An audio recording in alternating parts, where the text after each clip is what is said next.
okay, this next 2 years focus is fixing our golf course up. Because I agree with you, a golf course is almost as important to me as for me personally, as like the library. It's a very good factor to get tourism, and I'd love to see a golf course like by Wabick over at Giants Ridge built here too, maybe expanding on the golf course someday too, and then not just be a 9-hole because of how marshy the area is.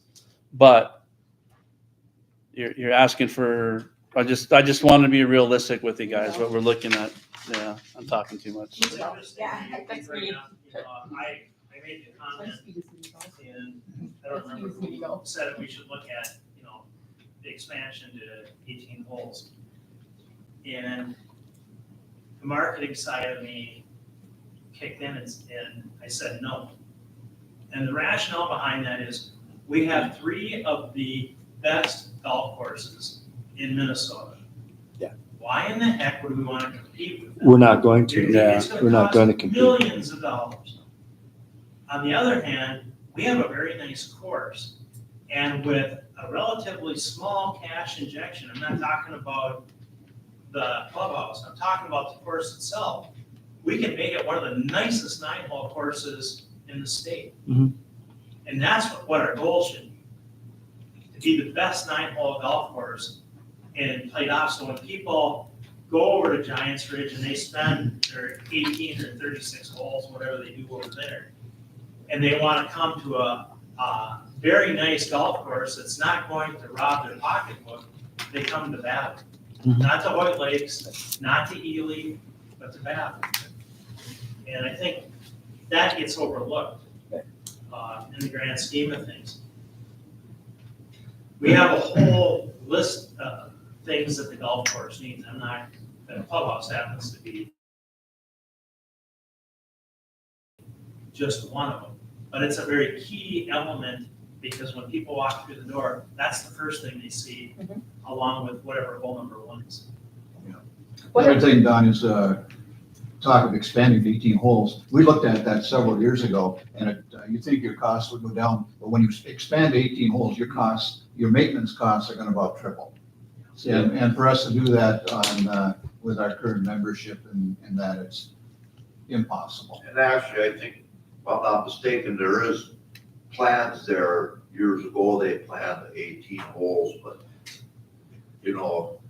it's just not feasible anymore, especially if green mining is gonna go in.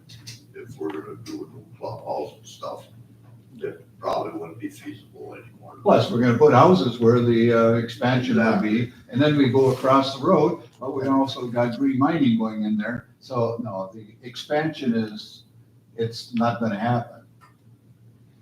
I got a couple of bits of information. I did get confirmation from the PUC that you can connect at the junction. It is ready for connection out there, so.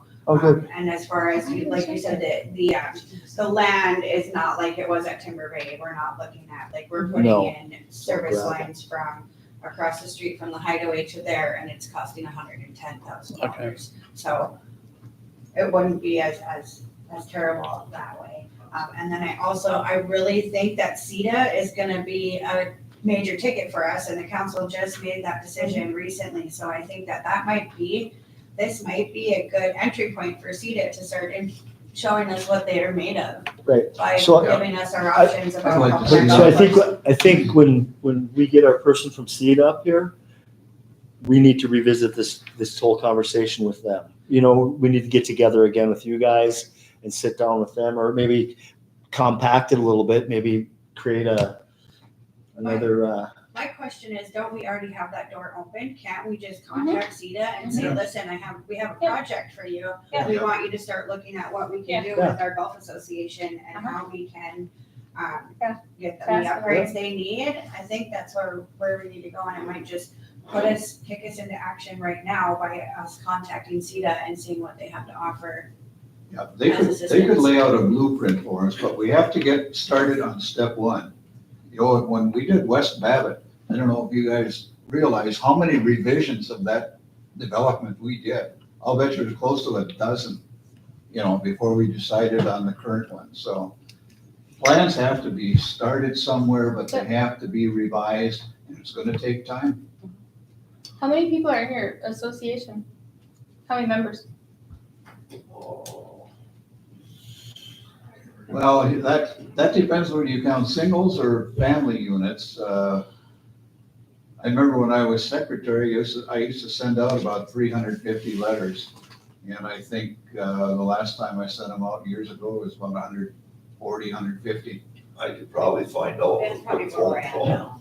150. I'm just curious. You don't have Well, to- our problem is our members have gotten older, they don't golf much anymore, and we haven't replaced them with younger people. But Jim, we are getting new We are members. getting. Yeah, we are, this year Quite a is few thrown a new little. members this year, younger ones.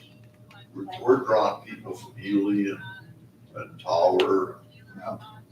And I think that goes with what Don said, you know, if you develop a really good course, you're gonna get players from elsewhere. And I want to make it clear, we've got a good course, we've got a great foundation. It's just planting some more trees, doing something different with the sand traps. No trees up in them enough as it is. We need to relocate the beer tree. Would you have like a driving range out there and like lessons and stuff like that, or is that all stuff you're looking at expanding to? Yeah, It's there's a feasible. place people can go and drive their golf balls, yes. We have a real one. Oh, no, It really needs to be developed out there. because it never really pays for itself. You could put a driving range along number 6. Yes. Yeah.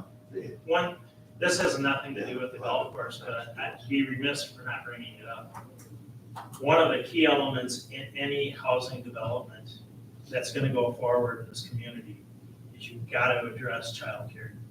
And the unwillingness of the school district to address it is very problematic.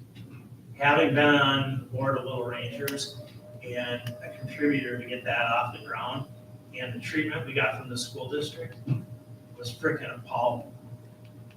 They made us be a tenant, and then we had to pay taxes on the space we rented.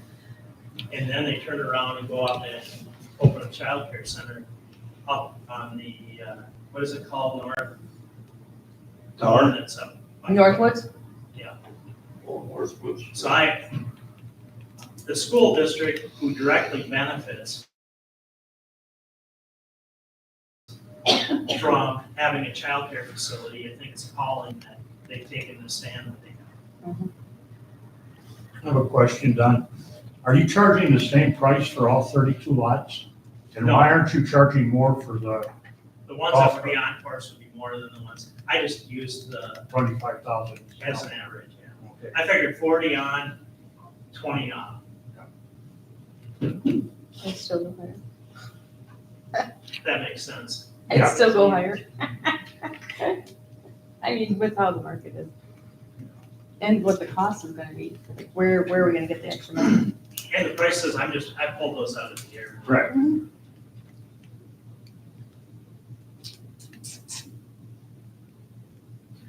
So I guess I would leave this by saying, we all need to put our thinking caps on. What would we want to see? How could we improve the community by not just making it another clubhouse? How big were these lots that you proposed, the 32 lots? I was looking at like 75 by 150. Okay, so similar to just a regular sized lot. Okay. What is that, about an acre Mhm. or less than an Quarter acre? of an acre. Quarter? About where they're at in town. You know, I look at the target market being 60 and above, and being 64, I don't want to mow the yard. I'm stuck with it where I moved to. Oh, Yeah, you you know, went the wrong way. we have talked about that for so long. 40 We've looked acres. at houses along the golf course. I think this is a good plan, a good starting